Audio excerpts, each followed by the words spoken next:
kapihan. Saan na patutungo ang bayan at ano ano ang pag-asa natin?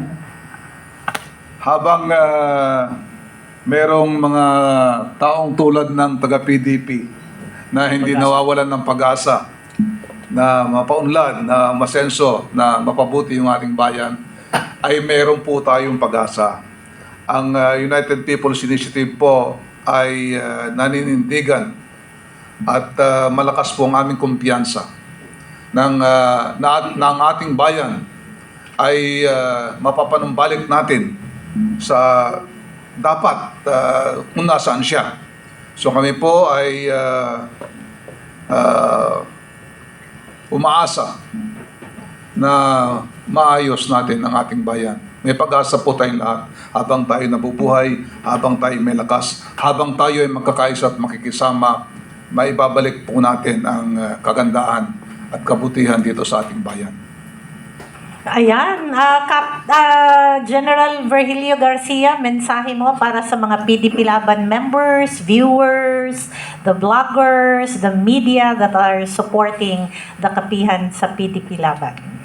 Kailangan po siguraduhin natin na ang boses natin, ang tinig natin ay nadidinig ng ating gobyerno. Huwag po ninyong kakalimutan na ating saligang batas ay ginawa nating lahat. Kaya nga ang umpisa doon, we the sovereign Filipino people, tayo po ang may gawa ng saligang batas. Ang ating pong saligang batas kailangan nating ipagtanggol. Pag ito ay hindi na nila sinusunod, dapat ipaglaban natin ang ating saligang batas because yan ang identity natin bilang mamamayan, bilang Pilipino.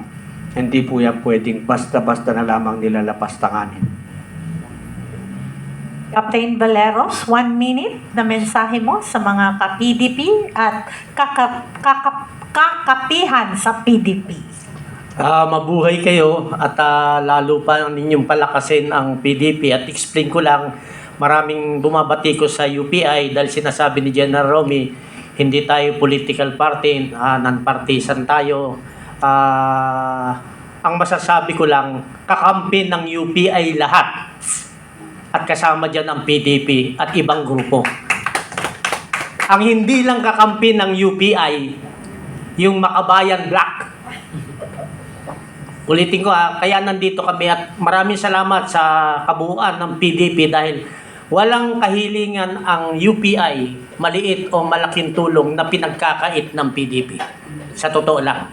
At hindi naman porket political party sila, sinusuportahan natin. Siyempre, may paniniwala tayo na kung saan yung mabuti, doon tayo kakampi. At wala yan sa pangalan. Mabuhay ang PDP. Ayan. Kapening. Alam mo, hindi, Ah. bigyan na muna natin sila bago tayo magtapos, no? Nakuha natin yung tamang oras.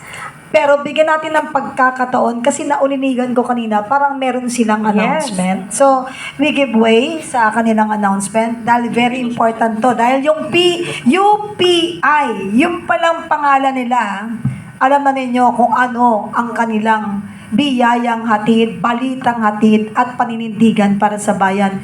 Ano nga yung UPI, Ka-Astra? United People's Initiative. Tingnan mo. Hindi po ulol ang mga putang ina. Ano? Kako! Grabe, ano? Grabe ka na mo. Trending ka na naman. Sige, bahala. It's up to you. But, sir, I'll give you the floor. Sa inyo po, Captain, of course, General Pokis and General Garcia. Okay, nabanggit po namin kanina ng United People's Initiative. People's Initiative po. Ito po yung kapangyarihan ng taong bayan na nakalahad sa ating saligang batas. Hindi po tumitigil ang United People's Initiative hindi lamang sa mga rallies o mga protesta na mapayapa sa pagpapahayag ng mga damdamin, hindi lamang nung UPI, kundi nung mga ordinaryong mamamayan. Okay? So kami, hindi natatapos sa mga protesta o rally. Meron po kaming pinaplanong isang dialogue na ipopropose natin sa ating Pangulo national unity, and security dialogue. Kasi nakikita po natin, sobra na ang pagkawatak-watak ng ating bayan. Masyado ng away sa politika. Puro na lamang politika. Puro na lamang po pansarili. Nawawala na yung pagmamahal sa bayan, wala na yung pagkakaisa, kaisang direksyon. So, sobra din po ang itong away-away na ito at itong mga paninindigan, ito yung mga dapat panagutin ng mga nagnakaw sa ating bayan, itong nangyayari sa ating mga problema sa ating ekonomiya, at saka yung mga emerging threats sa ating national security. Magpo-propose po ng National Unity and Security Dialogue ang United People's Initiative. Kakalahukan po ito ng iba't ibang sektor. Multi-sectoral initiative. Andyan yung mga iba-ibang mga sektor, mga iba-ibang grupo, kinabibilangan din ng iba-ibang mga government officials, private institutions, even yung mga iba't ibang religious organizations para po magkasakasama sa isang dialogo na inaasahan natin na bubuuin ng ating Pangulo para sa ikabubuti ng ating bayan. Kasi po naniniwala ang United People's Initiative, ulitin po namin sa 4 na prinsipyo. Non-violence.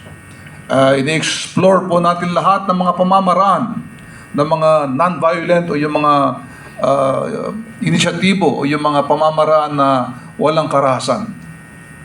Hindi rin po naniniwala ang United People's Initiative na dapat tayo ay may kanya-kanyang o sumasama kami, hindi kami sumasama sa mga partisanong mga politika. Kami ay kakampi ng o ka-alliance ng PDP laban, pero hindi kami umayon po sa mga partisanong aktibidades ng PDP. Dito lamang po tayo sa mga advokasya tungkol dito sa good governance, dito sa advokasya tungkol sa pananagutan, at dito sa transparency sa ating bayan. So, ang gagawin po ng United People's Initiative ay hihingi po tayo ng mga endorsements sa mga kilalang personalidad sa ating bayan, tulad ng mga dating Chief Justice ng Supreme Court, mga kilala pong mga personalidad sa business sector, mga dati pong retired na Armed Forces Chief of Staff, ang ating dating PNP Chief, para tulungan po tayo na makonbinsi ang ating Pangulo na i-convene itong National Unity and Security Dialogue po na ito para sa ikabubuti po ng ating bayan. Again, inuulit ko po, lahat po ng ginagawa ng United People's Initiative, aside from being non-partisan and non-violent, sumusunod po tayo sa batas. At lalong-lalo na, tayo po ay naniniwala na dapat masunod po ang ating saligang batas. Nasa Constitution po ang ating pinaninindigan. Sinasabi nga po natin, ang People's Initiative o ang United People's Initiative ay nakaangkla sa ating saligang batas. Kumbaga, sovereignty, again, inulit ko, ang soberenya ay nasa ating mga taong bayan. Kung may pagkukulang ang gobyerno, may pagkukulang mga institusyon ng gobyerno, taong bayan pa rin po ang masusunod dyan. Dahil ang taong bayan, nandyan ang tunay na kapangyarihan. Sila po ang nag-approve ng ating konstitusyon. Tayo ang nag-elect, namili ng mga leaders natin. Kaya tayo rin, mga taong bayan, ang pwedeng putulin lahat ng mga yan. So, ganun po. In-explore po lahat ng United People's Initiative, lahat ng mga pamamaraan para maayos po yung ating bayan. Wala ho pong hinahangad ang United People's Initiative, kundi ang kabutihan ng sambayanang Pilipino. Yun lamang po. Thank you. Dagdag